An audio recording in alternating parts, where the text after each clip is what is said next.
belangrijkste nieuws uit Curaçao in het Nederland. Access Journaal, vers van de pers.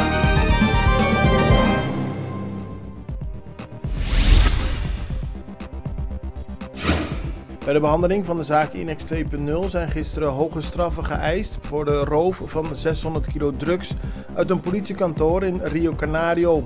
De roof vond plaats in de nacht van 13 op 14 oktober 2018. Twee broers Urbano, die inmiddels 20 en 23 jaar oud zijn, hoorden 10 en 11 jaar gevangenisstraf tegen hen eisen. Beide broers ontkennen de roof en zeggen niks met de zaak te maken te hebben.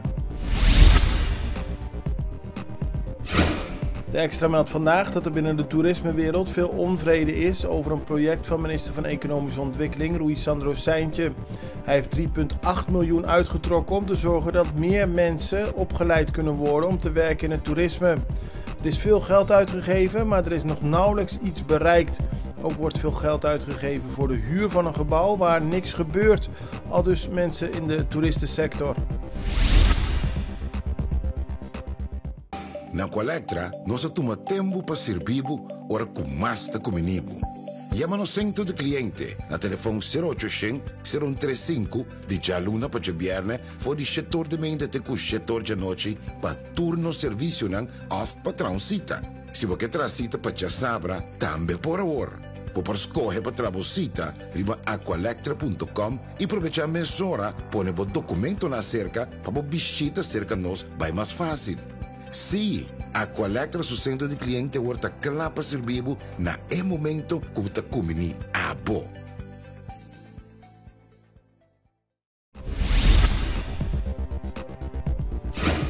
Lid van de Tweede Kamer, Kiki Hagen, heeft gisteravond op Curaçao namens de Commissie Binnenland van het Nederlandse parlement een krans gelegd bij het monument van Tula. 9 parlementariërs uit Nederland zijn momenteel op werkbezoek. Namens het Europees Parlement heeft Samira Rafaela een krans gelegd. Ook zij is op werkbezoek. Het is voor het eerst dat leden van de Nederlandse en Europese parlement een krans hebben gelegd bij het monument. Een kleine groep demonstranten protesteerde tijdens de herdenking tegen de rol die Nederland heeft gespeeld in de slavernij. De herdenking van Tula werd druk bezocht. De 9 Nederlandse parlementariërs hebben gisteren overleg gevoerd met een delegatie van het Curaçaose parlement over het slavernijverleden van Nederland en de rol die dit verleden nog steeds speelt in de huidige samenlevingen. Er is overlegd met de Curaçaose parlementariërs Dave Severina, Quincy Girigori, Gwendol Mercelina, Giselle McWilliam en Renox Kalmes.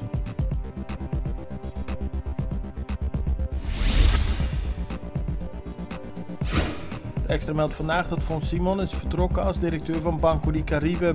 Afgelopen maandag kreeg hij een brief dat voor het eind van deze week zijn bureau opgeruimd moet zijn. Simon is inmiddels vertrokken en de Extra meldt dat dit een gevolg is van de overname van Banco di Caribe door de groep van Gregory Elias.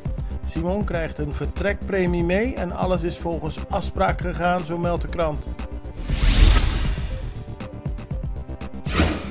Een toeriste is gisteren gewond geraakt bij het voeden van de haaien bij Sea Aquarium.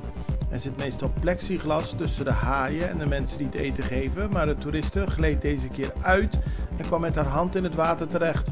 Een nurse wist de hand te pakken, maar omdat nurse nauwelijks tanden hebben en vooral hard zuigen, is de verwonding niet ernstig, zo heeft Sea Aquarium laten weten.